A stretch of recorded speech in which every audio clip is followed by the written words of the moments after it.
many of you were aware of it, but Mr. Matisco was in the United States Marine Corps for some years, so we thought that would be very fitting for him to present. This is in the flag today. Kenny?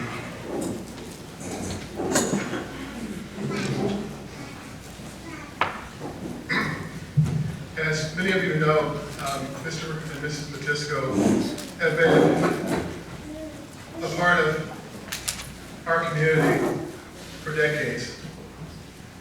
And through those decades, they have provided unceasing support for the students and for the citizens here in the Pocket area.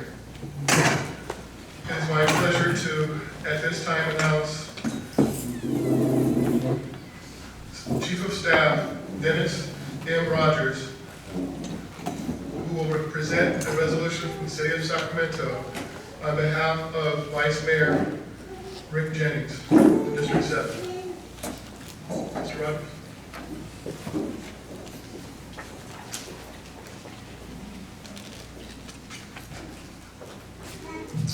Thank you. Good afternoon. On behalf of my boss, Rick Jennings, who represents Pocket Green Haven on the Sacramento City Council, I'm here today and honored today to just briefly speak about the resolution that the City Council adopted on behalf of Mr. Matisco. It's a process where we are requested to do things like this on a fairly regular basis, and not all of them are granted. The individual typically that is given a resolution that is signed off by all 8 council members and the mayor is someone of standing, someone who has done something exemplary in their life and given back to the community on a regular basis. And today, Mrs. Matisco and your family, I'm here in honor on behalf of the City of Sacramento, full City Council, Vice Mayor Jennings, and the Mayor to bring this ceremonial resolution to you. We are deeply sorry for your loss, but we also think about all the joy that you and Mr. Matisco brought to this community. And just on a lighter note, I had the good fortune of coaching basketball for both of my daughters, and I saw the Tootsie Pops that were on there. And one of the greatest things that I ever had as a coach was a parent that had our back. And for someone like Mr. Matisco to be able to sit at center court and give the referee a hard time makes my heart swell with joy. So I hope that you will continue that tradition. Carry that on. I've already asked for a schedule for this year. Fantastic. And on behalf of my boss, what he would want me to say is he would like to be a substitute to come in and sit next to you on one game and give other referees a really hard time. I'll tell you this game. Yeah, and do that. So with that, it's my honor on behalf of the city, on behalf of the Pocket Green Haven community, to give this to you and to thank you for sharing your husband with us.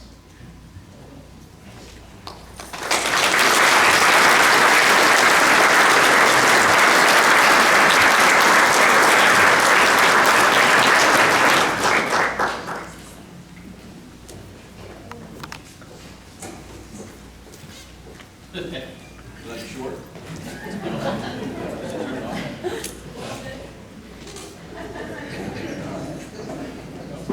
Can you hear me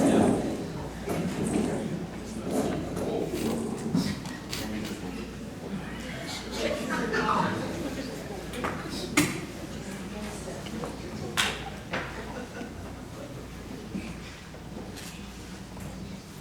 Thank you. I'd like to take the time to introduce, or let me back up, Miss Helen Ingram, my vice principal. Where are you, Miss Ingram? Good to see you, ma'am. I wanted to let you know I wasn't tardy this morning.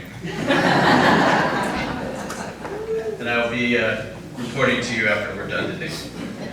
I'd like to take the time to introduce mom and dad's grandchildren, Amy Garcia, Robin Hunt, Darian Medina. Diane. I'm sorry, it's a Darian. Diane. Forgive me. Chelsea Burgess and Susan Hunt.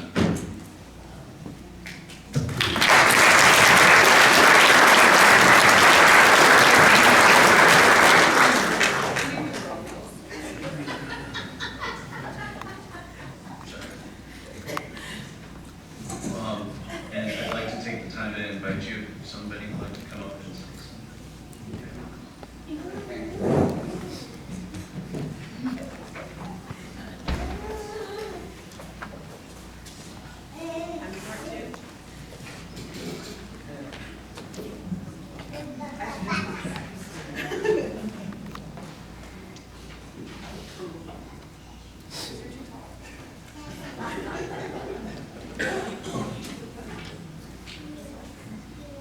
Think the batteries. Is that working? Yes. All right. Okay. So I'm Amy. I'm the oldest granddaughter. So my papa, he always had a way with words, but me not so much. I'm more of a numbers girl. So I think it's if I talk really loud, can you hear me? Yes. Wow. So this is going to be kind of my papa by numbers. So one turkey sandwich and pie combo for lunch in the calendars, so he always ate. 100 times he told me I talk too fast, so I'm trying to slow down. 3 instruments to help support my music habit. 2 college degrees that he helped me, encouraged me through. 1 grad school admission application essay that I didn't write. But it worked. A few college fraternity stories, including snoozing some secretaries for some attendance grades. Orphanage stories, including hold on to your spoon, there's dessert. One afternoon, walking me to my dad down the aisle when I got married. One amazing wedding, followed by all the love and encouragement that you could give anybody for the last 10 years. Thousands of sloppy kisses that I now give to my kids. And one last hug, just a couple months ago when the universe knew that I needed it. An endless love for his little princess.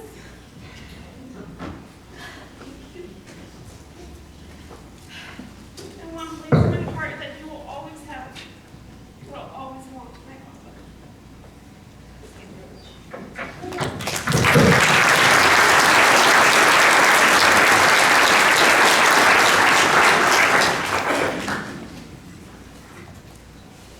try this one more time. At this time, I'd like to invite Justin, Serenity, Lauren, Jody, and Sarah, and Nathan up. They're going to present us with a musical hymn, I Am Child of God.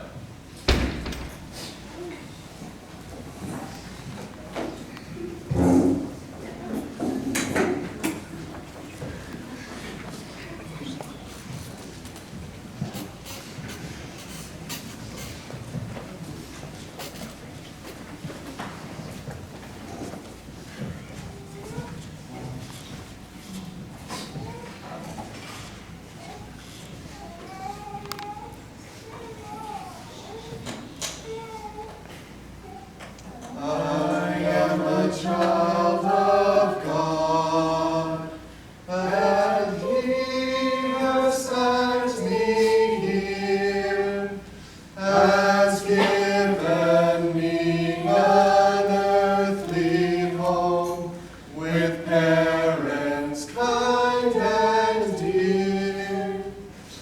Lead me, guide me, walk beside me, help me find the way.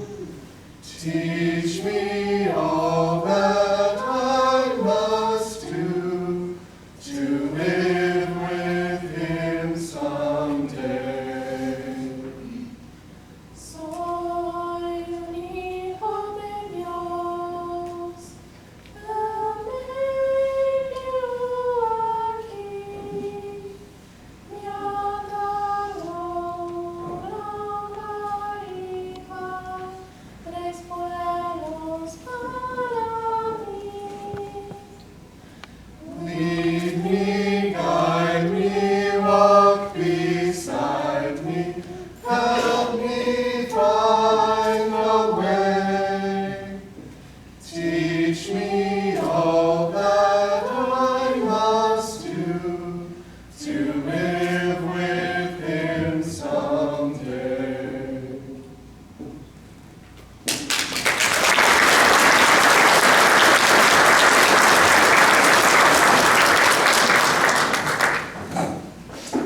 like to introduce Brandon Young, Assistant Vice Principal of John F. Kennedy High School.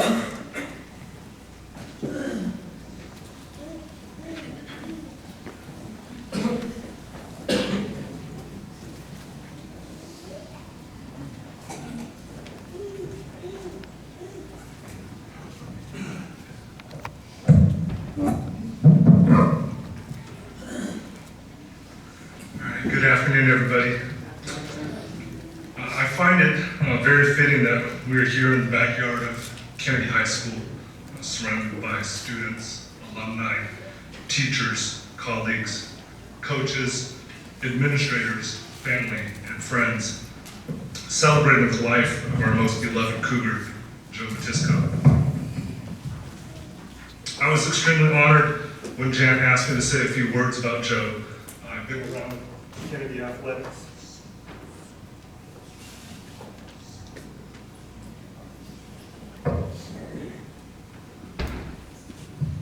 I've been around Kennedy athletics for a long time. As a young kid, my dad would bring me to Kennedy basketball games to watch the 19. My dad would bring me to Kennedy basketball games to watch the 1982 team, Carlin and Kennedy, Ryan Muramoto. And at a very young age, I knew I wanted to be a Cougar. I currently work at Kennedy as an assistant principal. I'm also graduating Kennedy class of 1991. I had the opportunity to play for Spider and later came back in the 90s to coach the boys basketball team with Robert Sloan. In 2002, following the state runner-up finish, Clubs Montsura asked Jody Hashigami and I to take over the boys basketball program. It was during this time that I truly got to know Joe on another level. I speak of Jan and Joe almost as if they were one. They were such an example of unity and solidarity that they were often referred to by the Matiscos. Much like how the Jacksons and the Osmonds are associated with pop music. The Matiscos became synonymous with John F. Kennedy High School and especially the athletic program. They exemplified what it meant to be a Cougar and the passion that they had for the school, its staff, its students, the community, and the community was unparalleled, but more importantly, it was contagious and infectious. When Jody and I took over the girls' basketball program, we had some resemblance to how to coach, but we had no idea how to run a program. During that time, there were a few key individuals who offered their unconditional support and help, and the Matiscos were definitely their first. Jan would do everything from checking grades and attendance, would bring us cookies and cupcakes for our road trips, and bring lunches to school for players who had fallen on hard times. Joe would tutor the players after school, prep them for SATs and ACTs, and of course help our girls with their scholarship applications. They were a huge part of the culture of the girls' basketball program. They were honored at every senior night and every end-of-the-year banquet. They were in every slideshow, and always had 2 seats reserved on the bus when we made our trips to Arco or Sleep Train Arena. During the spring and fall, when there were no basketball games to be played, Joe would have Jan call me and ask for the upcoming game schedule, and she would always say, "Joe's getting antsy, he needs his fix." Jan and Joe were a fixture at half court of every game, home or away, in town or out of town. It didn't matter if it was preseason, league, playoffs, or summer league. And Joe's absolute favorite thing to do was to argue every call with the referees. After the game, he would probably tell me which one-liner he used that night. My favorites were, "What's wrong with you? Did you swallow your whistle?" Or, "Want to borrow my glasses? You need them more than I do." Sometimes Joe would even yell a few things at me, usually screaming for me to call a timeout. I normally don't hear anyone while I'm coaching, but Joe's voice was unmistakable. I'd like to share with you one of my fondest memories of Joe. We were playing Deer Valley at home, second round of the state tournament. It ultimately would be my last home game coaching, that I was going to be stepping down. We were going to start a family. A win would put us back at Sleep Train Arena for the NorCal Finals for a second year in a row. They had 4 girls over 6 feet 2 inches. We had 1 girl over 5'8". Our all-state point guard, who was also our captain, went down with a dislocated shoulder in the first quarter, and one of our only post players got in foul trouble early in the game.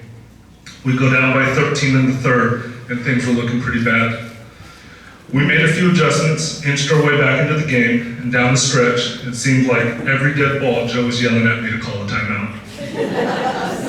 With about 35 seconds left, we took the lead and right away forced a turnover.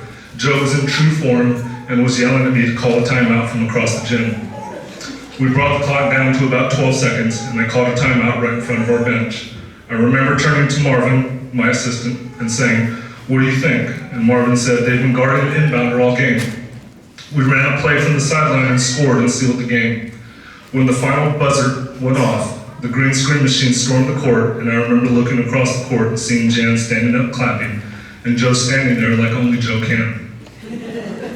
Of course, Joe was wearing his big game outfit, green satin Kennedy jacket, a short sleeve button-up collared shirt neatly tucked in, and khaki pants pulled just slightly too high. He stood there with his hands in his pockets, with a slight bend in his arm. He had a little hunch in his shoulder and a slight bend at the waist. He just stood amidst the madness and chaos and just grinned, half in disbelief and half overjoyed. He just slowly kept turning around and watching what was going on around him and soaking it all in and enjoying the present moment to its fullest. Knowing Joe, there was no other place in the world that he would have rather been. Half court at Kennedy High School, with Jan at his side, celebrating a Kennedy victory and surrounded by the students and community that he loved. Joe, if you're listening, I just want you to know I heard you. I called your time out. We all lost a dear friend in Joe when he passed.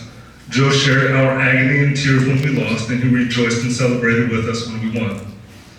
He touched and changed so many lives throughout his journey. His gentle way, passion for life, love for his family, loyalty to the green and gold, his fighting spirit, and his go fight win attitude will never be forgotten.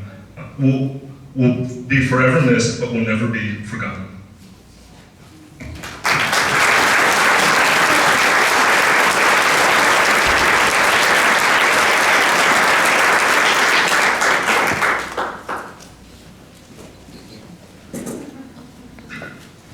Okay, at this time, the four of us are just going to get together, and those who want to speak are going to speak. The reason that the four of us are here is because we're actually part of the Matisco family. They're a very fruitful couple. And it's amazing to see people's faces when we go to places like at the basketball games, and we introduce ourselves as like, I'm their son. And look at us. And so for all four of us to stand here and tell you that they are our parents, I think you understand. I mean, they were parents for many people. And we wanted to take this time to share some of our thoughts as well.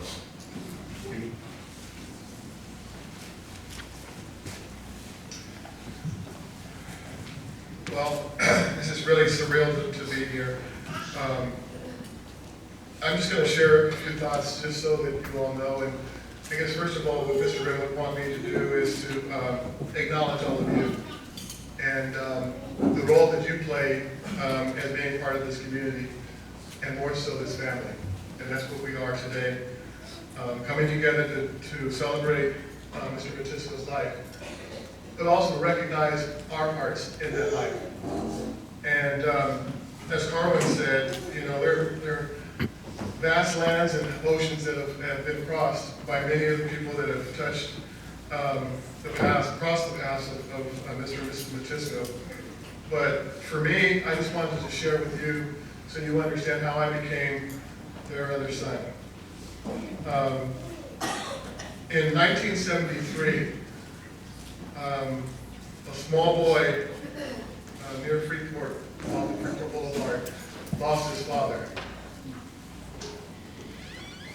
And as I spent time with Mrs. M, I realized in reading some of the things, that's the very first year that she joined Kennedy High School. You had the opportunity to hear and see and witness my posterity stand here and sing to you today. And I can only tell you that as I wrote them and told them about Mr. M passing, that I explained that the man I am today, the husband, and yes, the father, is in part made possible through the interactions and love that Mr. Rim has offered me. It's devastating to lose one father, but then to know that Heavenly Father answers prayers.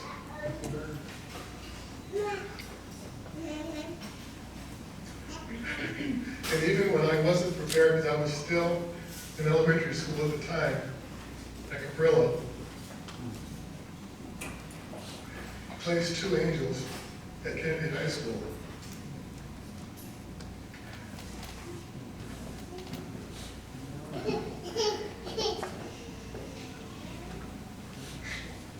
I'm currently able to serve and stand here. The reason why the name tag is I'm a full-time senior missionary for the Church of Jesus Christ of Latter-day Saints. Before that, as our parents passed away, my wife Tracy and I moved back into the Pocket area to continue raising our family, and our 3 daughters attended Kennedy, and yes, they played basketball, and yes, they were in band, and yes, Mr. and Mrs. Matisco was cheering them on. I share this with you because I want you to know how God's hand is in everything.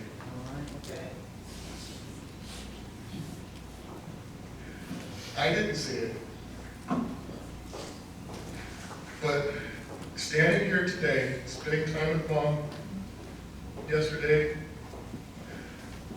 I realize now that my prayer was answered immediately. It was my faith that needed to happen in order to get to that point where I realized it. Those things that we have in life, I call them Mr. M's euphemisms. He would say, what y'all looking up there for? There ain't no pie in the sky. And to share this one thing about our relationship, Carl and I, relationship with Amy, we were at the Cordova tournament, and we had a pretty good team in '82. And the only game that they missed that year was when the first grandchild was born. So can you see how Dr. Matthews and I, Claudette and Wayne are standing here? This is the capability that we all have. Because Heavenly Father gives us not what we want, but what we need. He prepares us in ways that we cannot know of. I never knew how small this world was when I moved back here, and 2 months later I was called to serve as bishop in the ward here in the Pocket area. I felt so inadequate to serve in that position, especially with our patriarch being in the same building, and that's Keith Judd. Many of you know him as the dentist that practice here in the Pocket area.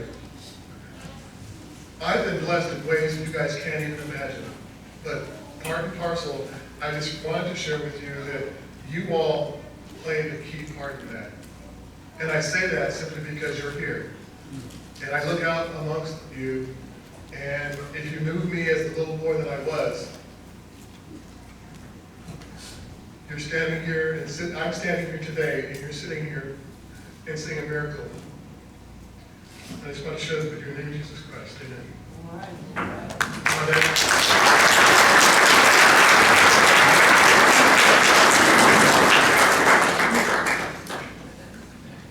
Kenny, I don't think you were ever little, man.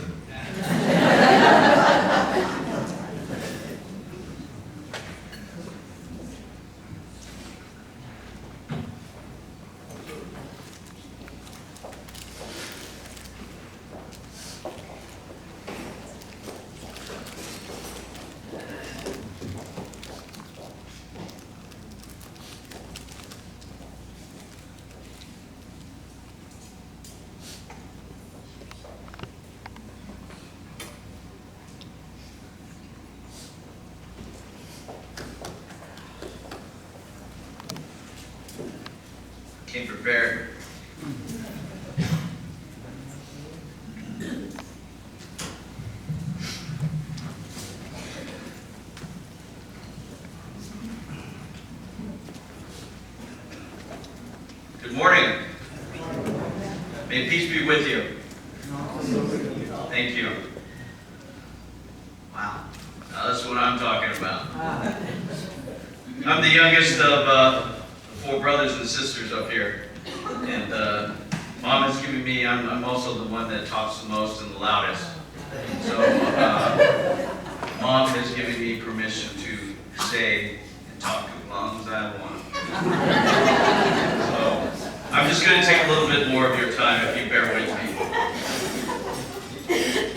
End of watch or eternal service. When a police officer falls in the line of duty,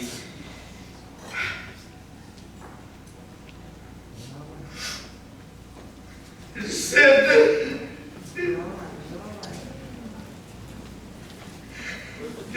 that they have finished their assignment and that others will carry on from there. They are now at rest. In the Navy, as my older brother, Dr. Carwin Matthews, who's a commander, would attest, it is said when a sailor falls in action, that one will continue on the patrol, protecting all at sea in this life and the life ever after. If we would apply one of these to Dad, which one would you say apply? There are a few quotes and verses that I would like to share with you that has reminded me of Dad's service to our community and our nation. It has also reminded me of my responsibilities as a Christian soldier, father, son, brother, husband, and as a police sergeant. Do things for people not because of who they are or what they will do for you in return, but because of who you are.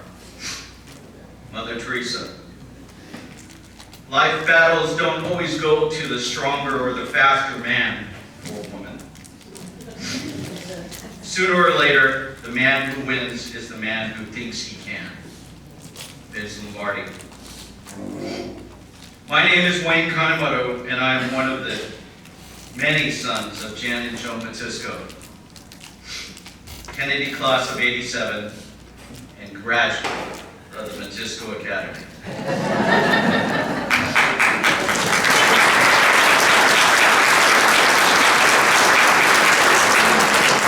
When my daughters were old enough to understand who are the family and friends that are in our lives, my oldest daughter, who's standing next to me, asked me, "Daddy, why do you call Grandpa Joe Dad?"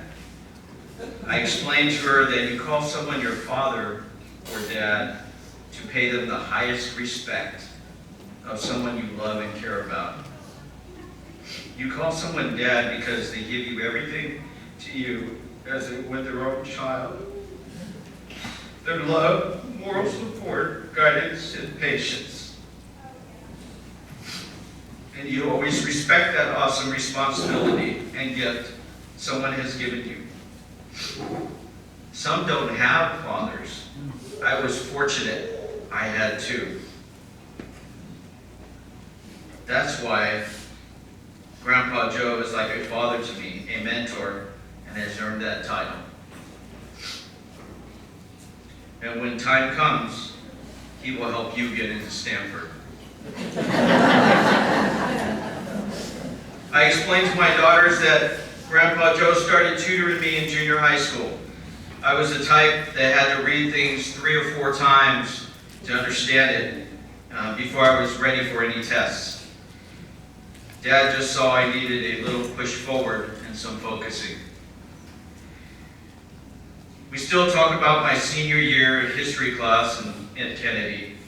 We also reminisce about the days at City College, Sac City College, and also then on to UC Riverside. I always said both of us graduated UCR in June of 1992. A couple times, we made the dean's list.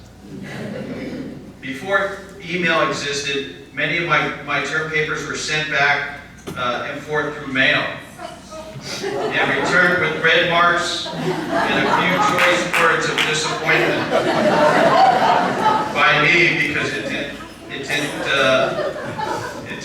reach Dad's muster or his expectation of accuracy or grammar. You know exactly what I'm talking about. Although I did achieve my goal of law school, years later, Dad has always was ready to start researching and preparing for the LSAT prep course and thinking of ideas for my entrance application letter. He was my motivator.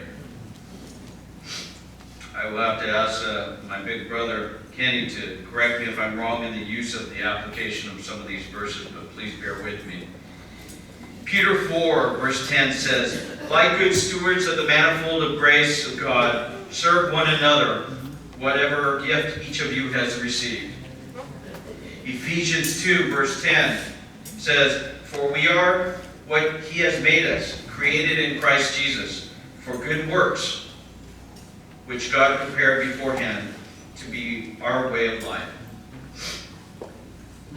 Romans 12, verse 2 through 10 says, do not be conformed to this world, but be transformed by the renewal of your mind, that you may prove what is the will of God, what is good and acceptable and perfect.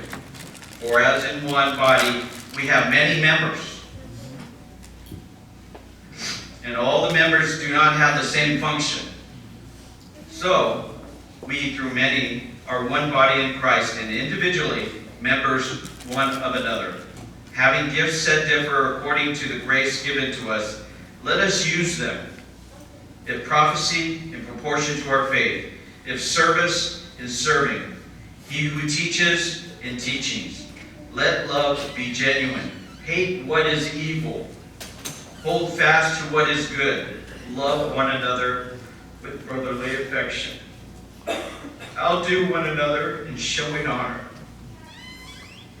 And my daughters can attest to this because there's a song that goes with this. Matthew 11, verse 28 says, come unto me, all that are weary and are carrying heavy burdens, and I will give you rest.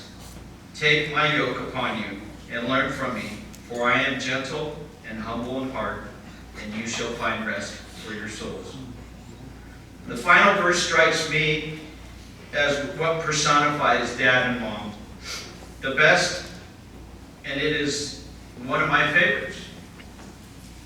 No matter who you are, your political affiliation, your ethnic background, our alternative school, or an ESL student trying to achieve citizenship, athlete, or just average Joe, you are welcome to sit at his table with a hot cup of coffee or a hot cup of chocolate made by Mom. You know what I'm talking about, right? Sharpened pencils and a couple books that Dad either found himself at the library or went to the store and bought himself. All he expected was that you tried hard and you listened. Dad and Mom are always ready to help any person succeed without any expectation of payment or gift. So the question I asked you earlier, do you think Dad is EOW, as we say in police work, end of watch, or continuing his pursuit in heaven of helping others learn, read, and succeed in their goal of academic achievement? When I visit Mom, I see the same kitchen table where I spend many hours reviewing history and rewriting my term papers. I can see the red marks on my papers, arrows pointing and to notes and question marks, like, how is this applicable? I can feel the power of the table and see the stack of reference books on that table. Matter of fact, when we were here last month, my daughters and I looked at that table and we sat there and they had some crackers with Mom and Dad, and they sat there and I could touch that table, and anyone who knows what I'm talking about will attest to the same thing, that there's a power in that room and in that table that you cannot explain.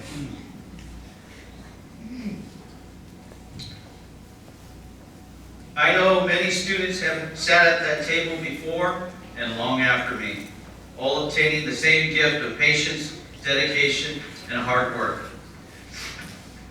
Almost coming to an end. I choose to see Dad sitting at a humble table next to God with a stack of history books and that old electric IBM typewriter ready to help those who just need a little bit more assistance academically, as a file indicates. Would you agree with me? And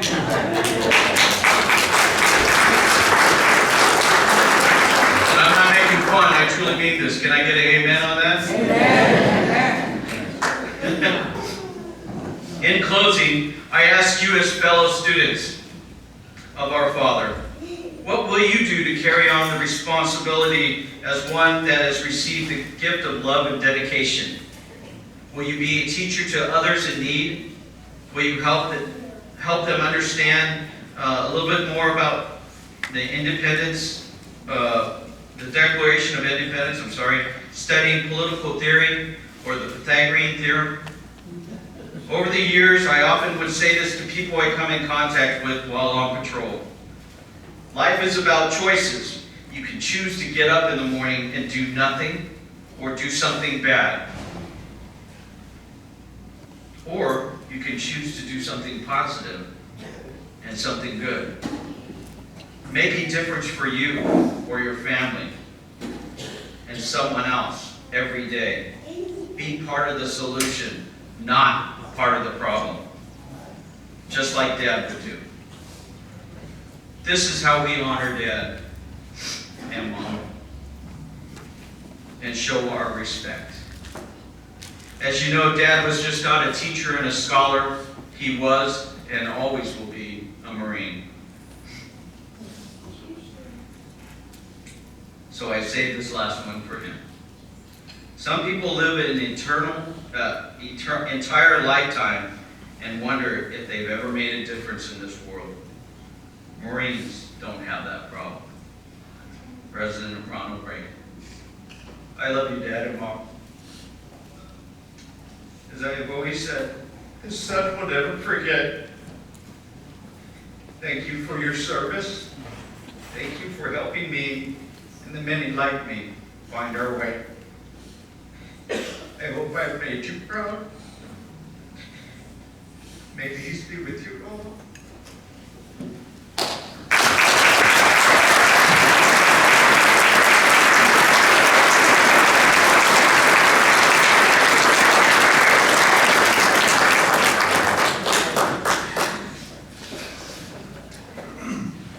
Hello.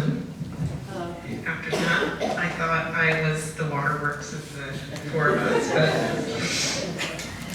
I pondered whether or not I would be able to speak today.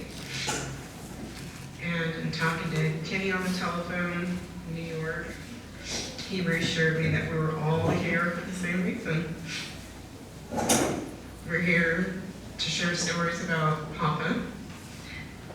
And Mom had asked me to share a story that we were talking about when we met up. It's been about 35 years since we've seen each other, but through Mom and Papa, we've connected like we're brothers and sisters that are neighbors.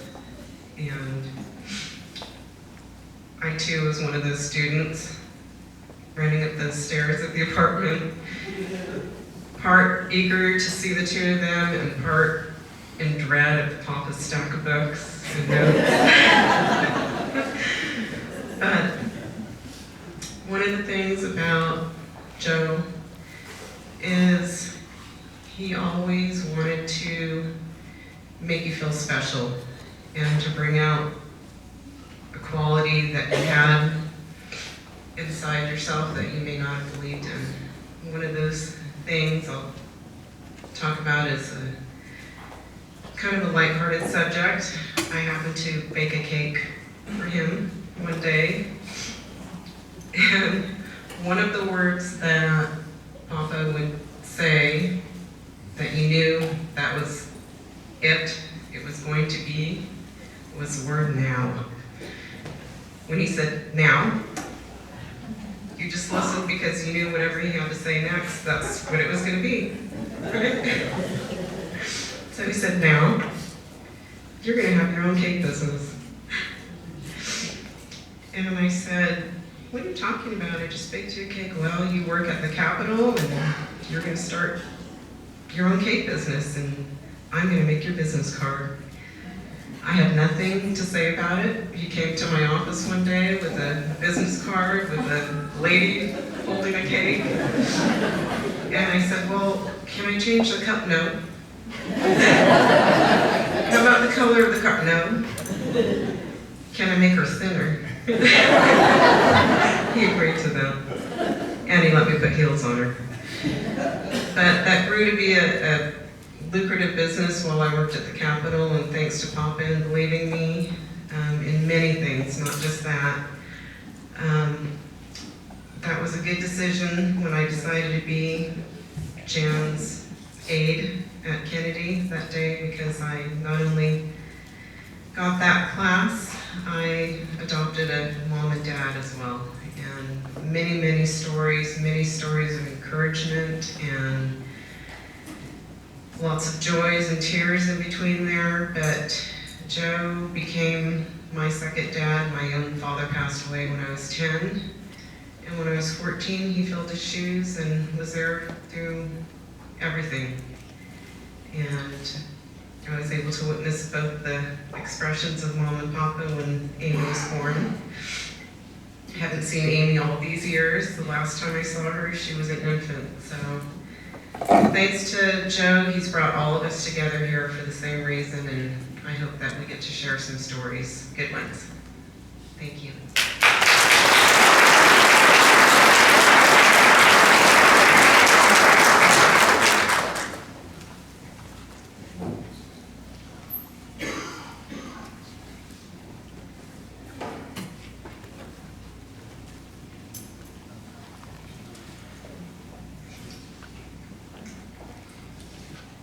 Someone else would like to?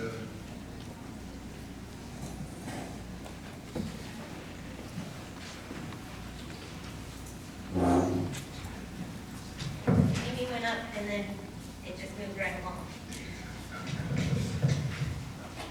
Yeah, Amy's is just a little shorter than me. Susan's the tall one and then it's Anthony. I'm bad at introductions and would start with a joke, but Grandpa never taught me what I remember. He told me lots of stories though, and I have fun memories of him as well, some of which I'm excited to share today.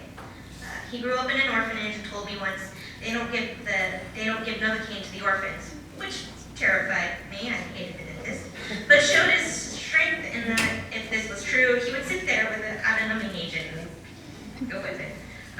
Another memory he told me is one where he got in trouble as a young man. A friend of his got a new gun as a gift, and they decided to go hunting and shot a deer.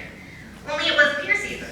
I got into trouble, yes, and the deer was given to an orphanage, however, one that wasn't specifically his. I got the feeling he was disappointed about that, but it could have been worse. It wasn't deer season. Despite this story he told me, it's very hard ever imagining Grandpa getting into trouble. He wasn't a person to break the law to me. He was apparently yelling at referees a lot, but you know, he didn't touch him. The other memory that sticks out was from when I was a child. Amy spent the night at Grandma and Grandpa's, and then Susan, and finally it was my night. I was excited. I got the two of them all to myself, and it was fun. And then it was night. Amy and Susan both assured me that Grandpa would gladly sleep on the couch, and they shared the bed with Grandma. I was different and slept on the couch. The two of them tucking me in, and they never asked me about my decision. I bet I never gave them a reason to. We all enjoyed ourselves that weekend, and it just stays in my head, as I knew that he would not mind sleeping on the couch.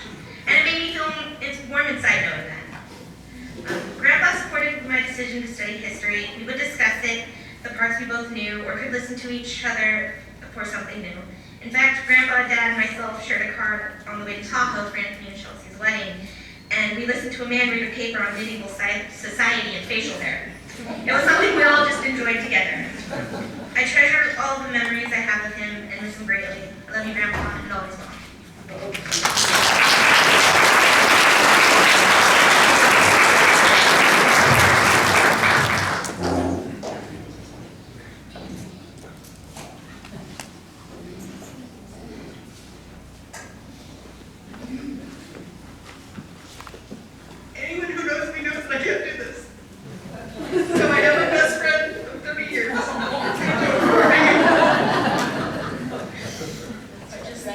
I'm Tammy. There's really a lot of truth in that. Okay. I'm sure that no one here knew Joe as a mentor.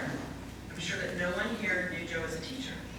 I'm sure that no one here knew that Joe was a walking library. I'm sure that no one here knew Joe was a great dad and papa. There isn't anyone here that knew he was a great and loving grandpa. And I'm sure that no one here knew that Joe was a great and adoring husband at 49 years. And I'm positive that no one here knew what an amazing man Joe was. Oh wait, none of that's true. In fact, I know that everyone here knew all of these things about Joe. Although he was a quiet giant, he was all of those things to so many people. That's very evident by the sheer number of people who are here to pay tribute to those many things that Papa was to so many people. He really was a great mentor, as so many of you have had the opportunity to experience. Many of you here knew him as a great teacher who had that knack that he passed on to his son of finding ways to explain things until you got it. I know that everyone knew the expansive knowledge that he had locked in that beautiful mind of his that was a walking library. But he was always willing to pull a book out of that beautiful mind and share it with anyone and everyone. He was very proud of Richard and the man he was. He was a great papa, and he talked about pride and love. He showed how much he loved his grandkids in as many ways as he could. The ultimate of love and adoration came from him to his wife, Mama. Most of us can only hope and dream that we can have that in life and for it to last for 49 years. But Papa did have it, and it was clear how much love and adoration he had for his wife, his kids, his grandkids, and his great-grandkids. After we lost Richard, our other rock in June, we knew that those family games of Trivial Pursuit, with it not being an individual game, but actually being Papa against Richard, with all of us just picking a side, those games will only be played in our mind and our hearts. I will miss you so much, Papa.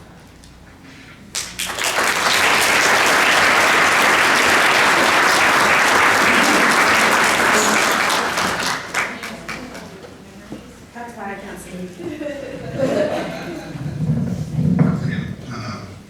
Mother, I know you wanted to say a few words, but if you don't mind, if I can say a few words before you come up. Yeah, right. I appreciate your patience. I know it's been a long time, but we need to do this. We need to express our love and our feelings for an incredible person. When I say the word superhero, I can pretty much anticipate what many of you are thinking. Batman, Iron Man, Spider-Man, Superman, Wonder Woman. Are probably the first that come to your mind amongst others. But when you really think of a true hero, a real hero, I think of Joe Matisco. Now you won't see Mr. M in any of the X-Men series. He didn't hang with the Avengers. He's not a member of the Justice League. He's not a man of surprisingly dominant stature. He doesn't display any superpowers. He doesn't even own a custom-made cool costume. But if you focus closely on his actions, if you recognize his accomplishments, if you clearly understand the influence that he's had on the lives of others, then you will agree that Mr. Matisco is a superhero. Now, Mr. M didn't act alone. No, he was always aided by his trusted and equally talented sidekick, Mrs. Matisco. Sharing the same goals, the same focus and determination, the two of them became the true dynamic duo. To be honest, I have never witnessed two people so perfectly matched. They were so intricately merged together that I couldn't tell where Joe ended and Jan began. It was as if they were sharing the same breath, the same heartbeat, and the same dreams. The Matiscos took me under their wing soon after I arrived at Kennedy High School as a naive sophomore. Through my years at Kennedy, they consistently helped me succeed through the challenges that I experienced in my classrooms and on the basketball court. Recognizing that I was definitely homesick, they flew all the way to Bozeman, Montana. Who goes to Bozeman, Montana? To visit me during my freshman year at Montana State University, just to give me a taste of home. It was just enough to get me through that year. They were instrumental in helping me to coordinate my transfer to University Pacific after that year, and consistently provided me support through my collegiate, academic, and athletic career. Yes, I knew the Matiscos very well. They have been an intricate part of my life. They have even provided assistance to my two daughters when they had experienced challenges when they were in high school and in college. They were always there, always available, and always willing to help. And this is just me, this is just my story. The amazing thing is that there are many people, definitely those standing behind me here, and many of you that are out there, that can easily step behind this podium and express the same and similar experiences. Now I know some of you are thinking, why? Why did the Matiscos spend so much time and money and effort helping others? Were they looking to receive some type of reward? Were they hoping to have some type of public recognition? Were they expecting some type of payment or favor in return? No, they didn't do it for any of those reasons. Their rationale was simple. They wanted to give others the opportunity to help themselves. They did it out of their devotion and their dedication to help individuals who had the desire and drive, but needed some guidance and assistance to bridge that gap that impeded them from reaching their goal. They did it out of kindness and love. They did it because they're good people with true intentions. The Matiscos are investors, but they are unlike the typical investor. They don't invest in the property. They didn't invest in the stock market or in small businesses. They actually invested in something more important, more precious, and with much more potential. They invested into people. People like myself, Claudette, Kenny, Wayne, Royal, Brian, Ryan, and many, many others. Now these investments took many forms. Some were monetary, they were tuitions, books, registration, there were fees for basketball camps, loans with no expectation of repayment. And some were dedicated to enhancing our knowledge, like in free tutoring, which, I don't know, who all here have had tutoring from the Matiscos?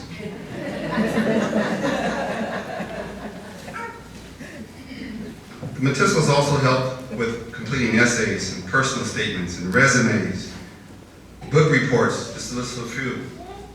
In addition, they provided free transportation, delicious home-cooked meals, social support, counseling sessions, and an occasional hall pass to return to class after taking some time to decompress after the usual stressors at high school. I won't tell anyone about that, Mom. I'll keep that between us. And with like any investment, the Matiscos hope to see some substantial return. Well, Mother M, as I look around this room, I can confidently conclude that you, Mr. M, are successful. I see the fruit of your labor, and it's quite impressive. You see, this is why the Matiscos do what they do. Their joy, resolution, and satisfaction comes from witnessing the achievements, successes, and accomplishments of those lives that they have impacted. It's a win-win situation. It's an incredible concept. It's an idea that I believe that we all should consider sharing. I think that Mr. Young would have liked that. We are here today to show our respect, our recognition, and our gratitude for the efforts, sacrifice, and contributions made by a remarkable couple. We believe that it's important for people to understand the positive effect that the Matiscos has made on the people of this community. Their work should not go unnoticed. This is why I was very excited to hear about the work that Kenny and the Councilman Jennings have put in having a resolution made and established in honor of Joe. I think it's very appropriate. But there's another way that we can show our appreciation, a way that I believe that would have made Joe very proud and pleased. We can become investors as well. We can utilize our assets and our talents to invest in the youth of our community, to enhance their lives, and to assist them on their journey to success. What better way to show honor to this incredible person than to adopt his practice and to continue his work? I know it's been a long day, and I'm going to end, and I'd like to do so with a special poem. This poem is usually, it's traditionally cited at the retirement ceremonies of sailors and Marines. And understanding that Mr. Young was a Marine, I think is very appropriate because it also addresses the transferring of responsibility, of the work, of the duty, of the watch.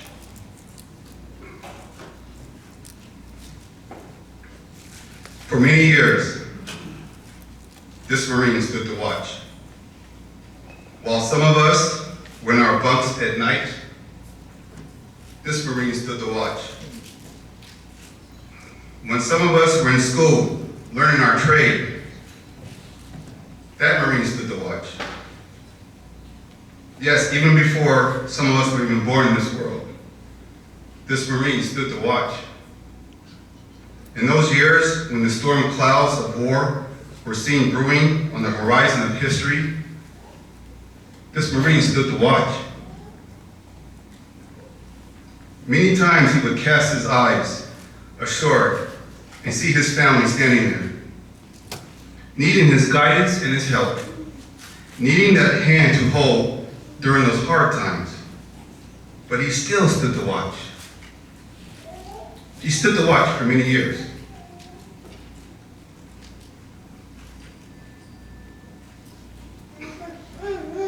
He stood the watch so that we, our families, and our fellow countrymen could help sleep and sound each and every night, knowing that the Marines stood the watch. Today we are here to say, shipmate,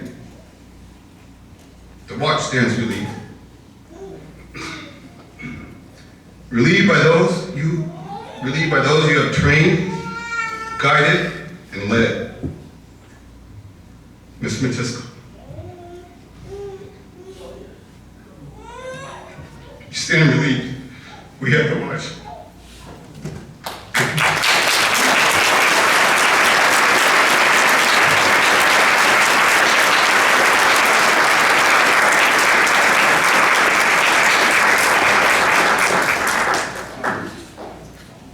Miriam, did you want to say a few words?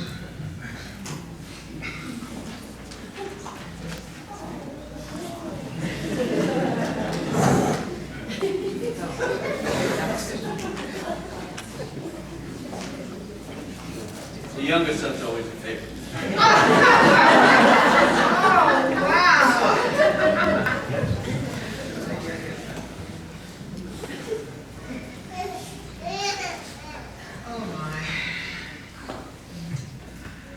I'm going to try to do this after all of those gratifications. Well, I have a reserve in mind here. I want to thank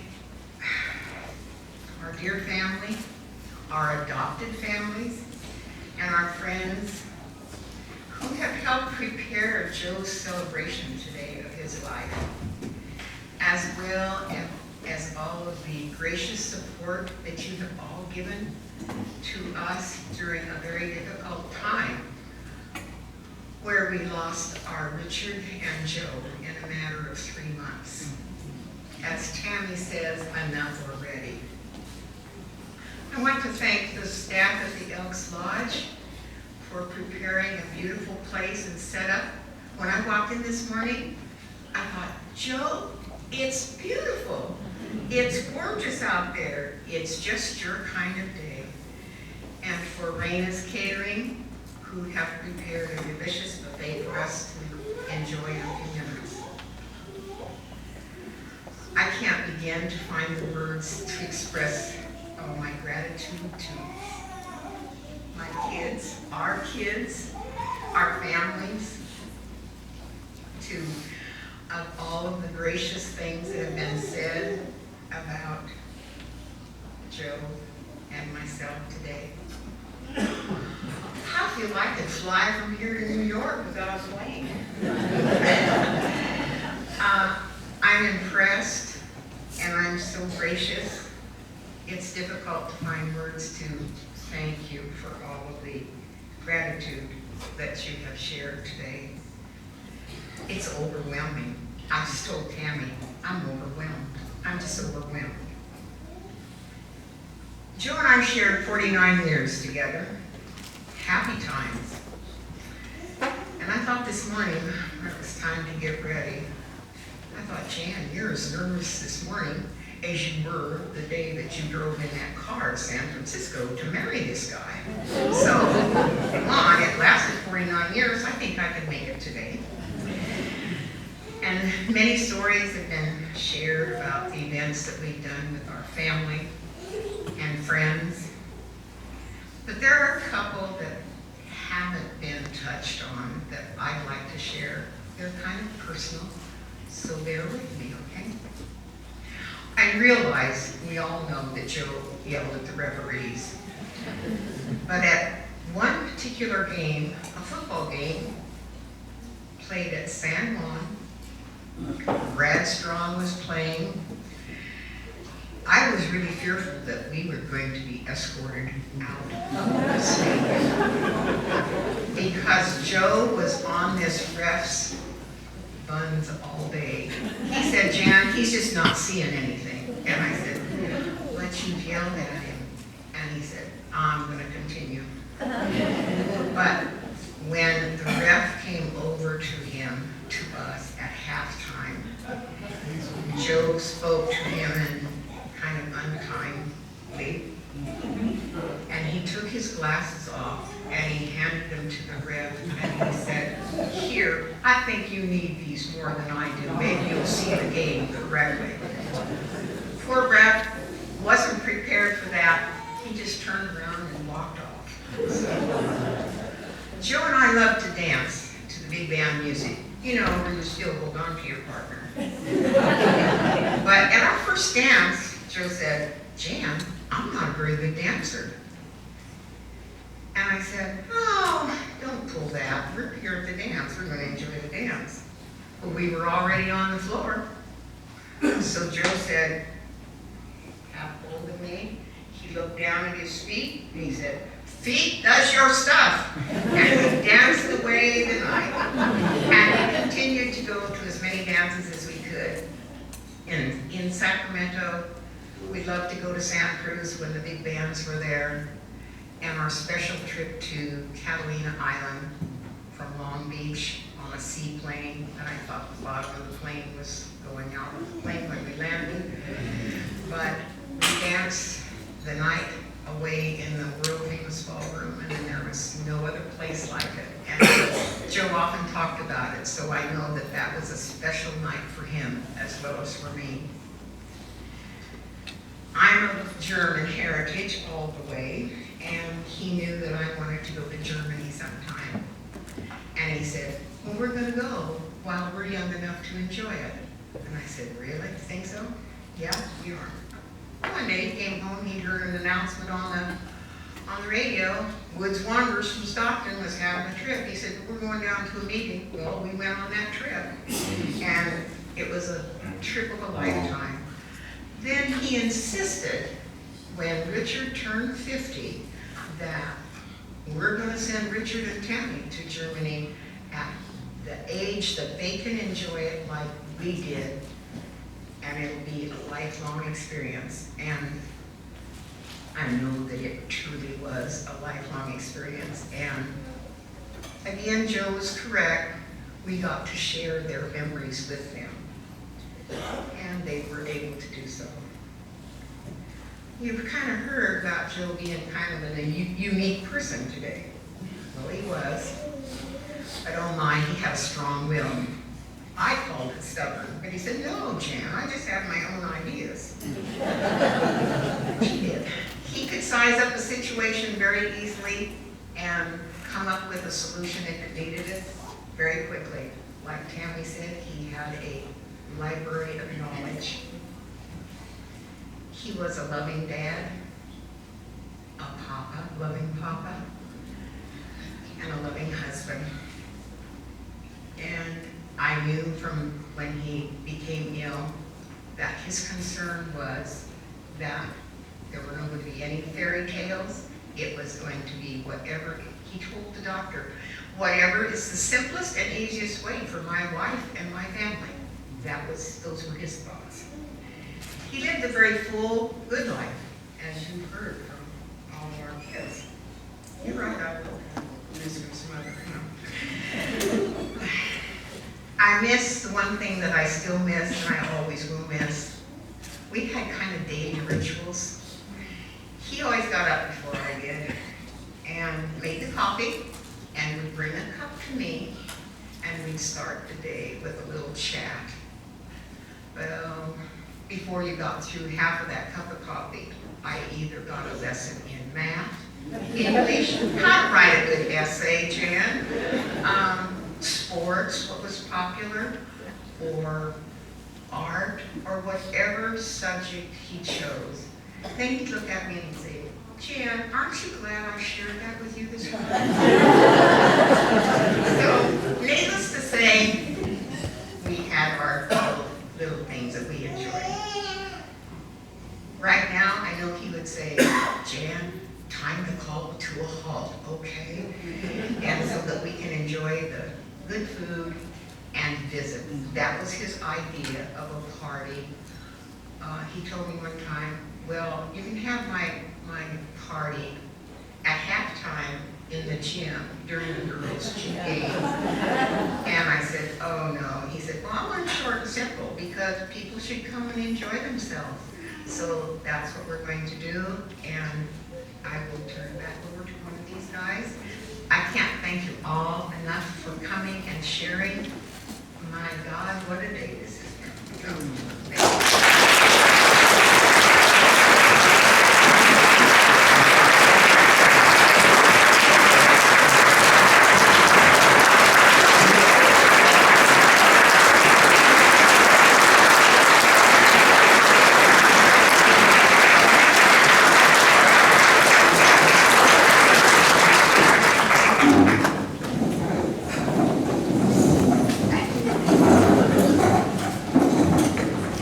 So, hopefully you've enjoyed the celebration for Mr. Matisco.